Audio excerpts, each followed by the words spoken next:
Thanks, Jim, and this is Justin Stone from EliteBaseball.tv coming to you from the Majestic Coaches Corner. In doing video analysis over the course of the last 17 years, I've kind of grown as the technology has grown. And people often ask me, Justin, what do you look for when you're trying to help a player when you're doing a video analysis? And it comes to the point of this. It's trying to find the original flaw versus the compensating flaw. When we have players that come into us for lessons or an instructional setting, and they've been other places that had instructors, coaches, that sometimes they don't see long-term results. They'll see very short, fixed results that end up passing out once they go from the cage to a game setting. The reason being is we can make small momentary changes with compensating flaws, but when we focus all of our time in an instructional setting on those flaws, we're still not getting to the root of the problem. It's like putting duct tape on something. You're not really fixing it, just putting a Band-Aid on it for the time being. The most obvious compensating cues are all upper body related.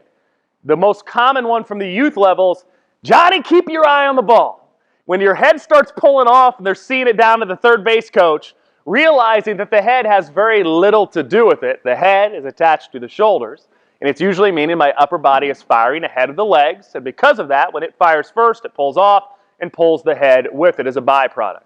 Staying through the ball, getting extension, same idea. Players that cast their hands away from them have a sequencing error. The upper body's firing ahead of the legs, or they're not holding resistance in their scap load at the right time. When this happens, they get the cast rollover syndrome. So if we're spending our time working on a more direct hand path as the compensating flaw, we're not getting to the root of the problem, which was not using our lower half first and holding resistance on the backside. Those are very common ones. Anytime I get players that come in and talk about that rollover without ever seeing them swing, I usually think right away we have an upper body that's going ahead of a lower body. So those are a couple examples right there that we see of very common compensating flaws. There's a big list of them. In fact, on our website at EliteBaseball.tv, our drill filter is loaded with compensating cues that will help you go back and find the original flaw. So when we do a video analysis, we have to find the original flaw, knowing that the lower the flaw occurs to the ground, the more compensating flaws that happen up the body. So what ends up happening is coaches get very fixed on what's happening with the bat path. You've heard me talk a number of times about hand path and how that's really a direct correlation to how the body loads and begins to unload energy. The bat path is a byproduct of that. But because that's the last thing that coaches see, it's what we get fixed on. So video is key in order to find where is the original flaw, usually a sequencing error. Usually as we rewind, we find out it's in the loading phase that ends up causing many issues when we're actually launching or swinging the bat. And guys, you have to use video to do this. And there's no excuse not to. You have high-speed video that's on your iPhone now. I know when I was doing this for the White Sox years ago, I was having to carry a giant high-speed camera and a tripod and all this equipment that was very cumbersome. Now you have it in the palm of your hand and a very lightweight phone. There's no excuse not to do it. So when we're not using video, to give you an example, it takes 150 milliseconds to swing a bat. It takes 300 milliseconds to blink your eye. So if you're doing this as a hitting coach, and we're trying to find what's wrong with a player's swing mechanics from the sequencing side, if you're not using video, you're just guessing. Because nobody's eye works fast enough in order to make that correct assumption.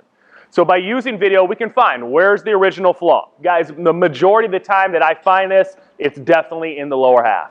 I spent my first 5 years as a hitting coach talking about upper half, hand path, swing mechanics, and the longer I got into the video analysis portion of it, I spend the majority of my time, probably 90% of my time with a new client on the loading phase and getting them into the ground to use their lower half first and correctly. Because if you don't do it correctly from the ground, the upper body has zero chance of being correct. And the upper body, of course, is the part that's holding the bat. And the part we're all fixated on is the ball-bat collision. So your legs will have a direct and very important correlation to what's happening with the bat. Compensating flaws usually are resulted from hand path and bat path. So don't get too quick to get into those as a hitting coach without rewinding and making sure you're efficient in your lower half first. So get on the video. Start looking at it The more you do it, the better you get at it. Even if you're a father who doesn't have a great deal of coaching experience, there's enough good information out there that you can learn yourself to identify lower body errors, the original flaws, as they work up the body, and you're not spending your time and then wasting your time on compensating flaws. I'm Justin Stone from EliteBaseball.tv. We have a summer special. Come check us out. Until next week, we'll see you on the field.